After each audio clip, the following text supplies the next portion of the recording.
पारंपरिक सोहळा, सुहासिनींचं प्रेम, श्रद्धा आणि चंद्रदर्शनाचा सोहळा। करवा चौथ हा दिवस म्हणजे प्रत्येक विवाहित स्त्रीसाठी एक प्रेम, श्रद्धा आणि त्यागाचा दिवस। पतीच्या दीर्घायुष्यासाठी प्रार्थनेसाठी ठेवलेला जाणारा हा उपवास प्रत्येक सुहासिनीसाठी अत्यंत पवित्र मानला जातो।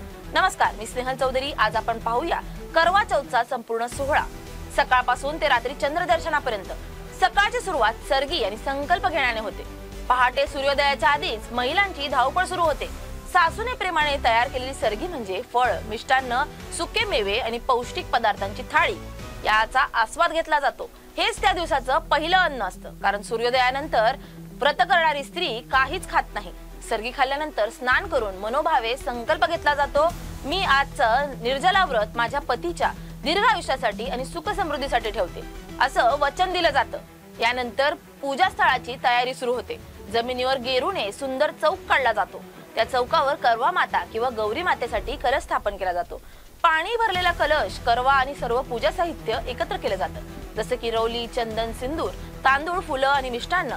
संध्याकाळचा सोहळा, करवा माताची पूजा संध्याकाळी शुभ मुहूर्तात 5:57 ते 7:11 दरम्यान। स्त्रिया नववधूप्रमाणे सजतात, 16 शृंगार करतात। मेहंदी, बांगड्या, टिकली, आलटा, सुंदर साडी आणि दागिने घालून त्या करवा चौथची पूजा करण्यास सज्ज होतात।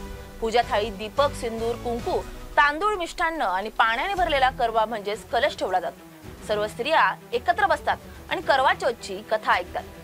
ही कथा पती पत्नीतील नात्याच्या अढळ श्रद्धेची, प्रेमाची आणि त्यागाची शिकवण देणारी असते। कथा ऐकण्यासाठी डिस्क्रिप्शन मध्ये दिलेल्या लिंकवर क्लिक करा। कथेनंतर एक खास विधी असते, थाळीचा फेरा।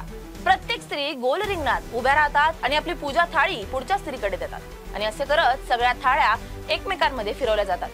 हे स्त्रियांच्या एकतेचं आणि सौभाग्यवृद्धीचं प्रतीक आहे। पूजा संपल्यावर स्त्रिया आपल्या सासूच्या चरणांची वंदन करून त्यांचा आशीर्वाद घेतात। त्यांना करवा, मिष्टान्न आणि वस्त्र भेट दिली जातात। आता सगळ्यांच्या नजरेत एकच प्रतीक्षा असते, ती म्हणजे चंद्राची। रात्री सुमारे 8:13 चंद्र उगवणार आहे। त्यावेळी महिलांच्या डोळ्यात भक्तीचा, आनंदाचा आणि प्रेमाचा झगमगाट दिसतो। स्त्री प्रथम चाळणीतून चंद्रमाला पाहते आणि मग त्याच चाळणीतून आपल्या पतीचं मुख पाहते। हा क्षण म्हणजे तिच्या व्रताचा शिखरबिंदू मानला जातो। त्यानंतर ती स्त्री चंद्राला अर्घ्य देते, दूध आणि पाण्याचं मिश्रण अर्पण करत पतीच्या दीर्घायुष्यासाठी प्रार्थना करते आणि मग पतीच्या हातून पाणी पिऊन थोडी मिठाई खाऊन व्रताचं पारण करते। असं म्हणतात, त्या क्षणी चंद्र सुद्धा तिच्या त्यागाला नमन करतो। पूजेसाठी लागणारं सगळं साहित्य म्हणजे करवा, कलश, चाळणी, दिवा, कुंकू, तांदूळ, सिंदूर, मिष्टान्न, फळं, सुके मेवे, फुलं, रक्षासूत्र, धागा, चंदन, तूप, विड्याचं पान, करवा माता किंवा गौरी मातेची मूर्ती आणि सर्गीसाठी फळं, मिष्टान्न, सुका मेवा, दुधाचे पदार्थ आणि पाणी। करवा चौथच्या दिवशी प्रत्येक सुहासिनीचं रूप अधिकच खुलतं। मेहंदीने रंगलेले हात, काचेच्या लाल बांगड्या, कुंकवाची सुंदर बिंदी, रुपेरी पैंजण आणि नव्या साडीचा लखलखता झगमगाट। हा दिवस केवळ उपवासाचा नाही, तर पती पत्नी मधल्या नात्याच्या शुद्धतेचा आणि प्रेमाच्या अढळ वचनाचा उत्सव आहे। अशा रीतीने करवा चौथचा हा सोहळा सकाळच्या सर्गीपासून ते रात्रीच्या चंद्रदर्शनापर्यंत भक्तिभाव, प्रेम आणि पारंपरिकतेचा सुंदर संगम दाखवतो। ही होती करवा चौथची संपूर्ण कथा। श्रद्धा, सौंदर्य आणि प्रेमाची सर्व सुहासिनींना करवा चौथच्या हार्दिक शुभेच्छा।